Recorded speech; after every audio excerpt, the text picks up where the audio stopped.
আমি গোলাম মাওলা রনির কাছে আসার আগে শুধু দুইটা লাইন বলি। হাসনাত আব্দুল্লাহ গতকাল বলেছেন বিএনপি আওয়ামী লীগ বিষয়ক সম্পাদক রয়েছেন অনেকেই, যারা আওয়ামী লীগ থেকেও বেশি আওয়ামী লীগ। বিএনপির আওয়ামী লীগ বিষয়ক সম্পাদক যারা রয়েছেন তাদের মধ্যে অন্যতম হচ্ছেন রুমিন ফারহানা। তারপরে তিনি অনেক কিছু বলেছেন, সেটা আমি এখন আর না বলি।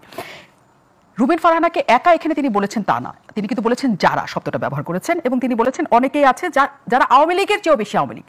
তাহলে বিএনপিকে যে 17 বছর আওয়ামী লীগ যে পরিমাণ এই রাজনৈতিক মাঠে অত্যাচার করেছে, জেল জুলুম থেকে আরম্ভ করে নির্বাচন ঠিক মতো দেয় নাই, তারা 17 বছর পর যখন তারা নিজেদের ক্ষমতায় যাওয়ার কথা এবং নানাভাবে ইয়ে করার কথা, তাদের কেন নাম আসবে যে তারা আওয়ামী লীগের? এখানে কি সরকার, ছাত্র বা অন্যদের চাপে ফেলার জন্য বিএনপি আওয়ামী লীগের সাথে এক ধরনের জোট করছে কিনা, এই প্রশ্নটা আপনার কাছে রেখে গিয়েছিলাম আমি। আজিজ ভেটাচ, প্রথমত হাসনাত আব্দুল্লাহ মানে এখন যারা সমন্বয়ক আছেন, এনসিপি আছেন, নতুন যে রাজনৈতিক দল, ওয়ান অফ দ্য ব্রিলিয়ান্ট, মানে যাকে বলা হয় মেধাবী, তার এই বক্তব্যটা একেবারে পুরোপুরি রাজনৈতিক।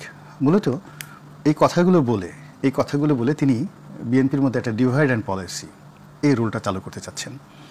এবং এর মধ্যে যদি দেখা গেল এরকম ফজলুর রহমান, হাবিবুর রহমান হাবিব, যারা আওয়ামী লীগ থেকে এসেছে, মানে তাদেরকে যদি একটু সন্দেহের তালিকাতেও ফেলা যায়, এটা তো আলটিমেটলি এনসিপির জন্য একটা লাভজনক হবে। এবং এটা তার একটা, আমি এর মধ্যে কোনো ম্যালিস প্রিজুডিস দেখি না।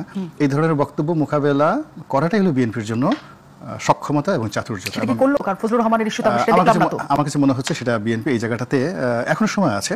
এখানে বিএনপি যদি এখন, যেমন ওই 24 ঘন্টার মধ্যে তাকে উত্তর দিতে বলা হয়েছিল, এটা আবার 48 ঘন্টা করেছে। বিএনপির মধ্যে একটা বড় দল যেটা জামাত পারছে বা এনসিপি পারছে, সামহাও ডক্টর মোহাম্মদ ইউনূসের সঙ্গে একটা সমঝোতা করে বা তাদের সাথে একটা সুসম্পর্ক রেখে তারা ক্ষমতার একটা অংশীদার, কেউ কিংস পার্টি বা কেউ ক্ষমতার একটা শ্যাডো, মানে বলে গভর্নমেন্ট। এটা বিএনপির মতো বড় দলের পক্ষে সম্ভব না। তাদের পক্ষে সরাসরি ক্ষমতায় যেতে হবে অথবা বিরোধী দল হতে হবে, দালাল তাবেদার এটা হওয়া সম্ভব নয়। তো এই জন্য বিএনপির একমাত্র অপশন সেটা হলো তাকে নির্বাচনে যেতে হবে, নির্বাচনে জয়লাভ করতে হবে অথবা রুইন্ড হয়ে যেতে হবে যে কোনোভাবে। এই জন্য তারা আসলে এই যে ডক্টর মোহাম্মদ ইউনূসকে খেপাতে চাচ্ছে না, ছাত্রদেরকে খেপাতে চাচ্ছে না। আবার যেহেতু ক্যান্টনমেন্টের সঙ্গে, সেনাপ্রধানের সঙ্গে, ডক্টর মোহাম্মদ ইউনূসের সঙ্গে জামাতের আমিরের একটা সম্পর্ক আছে, তো ওপেন সিক্রেট, সবাই জানে। তো সেক্ষেত্রে জামাতের সঙ্গে এই মুহূর্তে আসলে কনফ্রন্টেশনে তারা আসতে চাচ্ছে না। অনেক জায়গাতে শিবির আধিপত্য দেখাচ্ছে, চট্টগ্রামে দেখাচ্ছে, রাজশাহীতে দেখাচ্ছে, ঢাকাতে দেখাচ্ছে, ঢাকা বিশ্ববিদ্যালয়ে দেখাচ্ছে। সেখানে যদি আসলে ছাত্রদল বা যুবদল তারা যদি শক্তি প্রয়োগ করতে চায়, তাহলে সেখানে কী ধরনের পরিবেশ পরিস্থিতি হবে এটা বলা যায় না।